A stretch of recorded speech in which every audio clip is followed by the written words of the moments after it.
লিয়া আপনাদের সাথে অ্যাডোবে ফটোশপের একটা নতুন ভিডিও নিয়ে হাজির হয়েছি। আজকে আমরা একটা ডকুমেন্ট কিভাবে এডিট করতে হয় সেটা দেখব।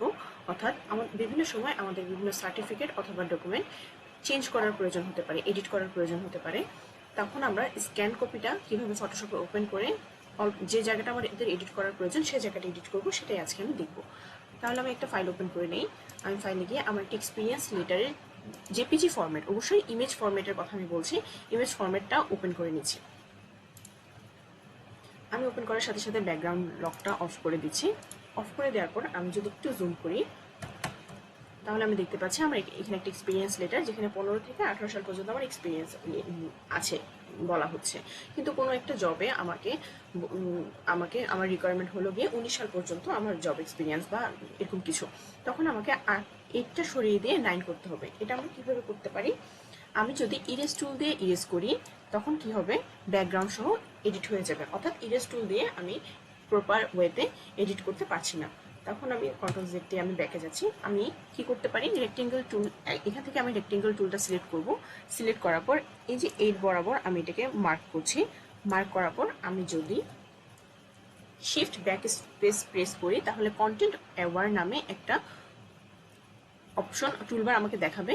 এখানে অনেক কিছু আছে, যেমন ফোরগ্রাউন্ড কালার, ব্যাকগ্রাউন্ড কালার। আমরা যদি একটু তাড়াতাড়ি দেখে নিই, কালার দিয়ে আমি কালার যদি দেই তখন এটা কালার হয়ে সেট হবে। কিন্তু আমরা তো এরকম চাচ্ছি না, আমরা চাচ্ছি অ্যাপ্রোপ্রিয়েট এডিটটা যাতে হয়, যাতে কোনোভাবে এটা বোঝা না যায়।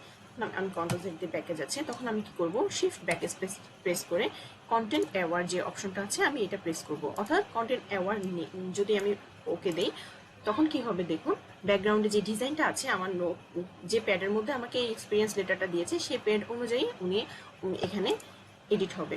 এখন দেখুন এটা মুছে গিয়েছে। আমি যদি এখানে এখন 9 করে দেই অথবা 9 করে দেই, আমাকে অবশ্যই একটু সেট করে নিতে হবে। সেট করে নেওয়ার পর দেখুন খুব সহজেই কিন্তু এটা 15 থেকে 19 সাল পর্যন্ত এক্সপিরিয়েন্স হয়ে গিয়েছে, এক্সপিরিয়েন্স লেটারের একটা এডিট হয়ে গিয়েছে। আমি যদি আরেকবার বিষয়টা দেখাই, আমি রেক্টেঙ্গেল টুল নিলাম, এখানে আই আছে, আইটাকে আমি উই করব।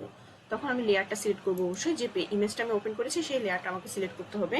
আশেপাশে যে কালারটা আছে, অর্থাৎ এখানে হোয়াইট যে পোর্শনটা আছে আমি সেটাই অল্প করে সিলেক্ট করলাম। এরপর কন্ট্রোল অল্টার প্রেস করে আমি আইটাকে মুছে দিলাম। মুছে দেওয়ার পর আমি যদি এখন টেক্সট অপশনে গিয়ে এখানে আইয়ের পরিবর্তে উই লিখি, উই লেখার পর আমাকে অবশ্যই অ্যারো দিয়ে এটাকে সেট করতে হবে। সেট করার পর আমি খুব সহজেই কিন্তু আইয়ের পরিবর্তে এখানে উই করে দিতে পারবো। এভাবে কিন্তু আমরা আমাদের ডকুমেন্টগুলো এডিট করে ফেলতে পারি।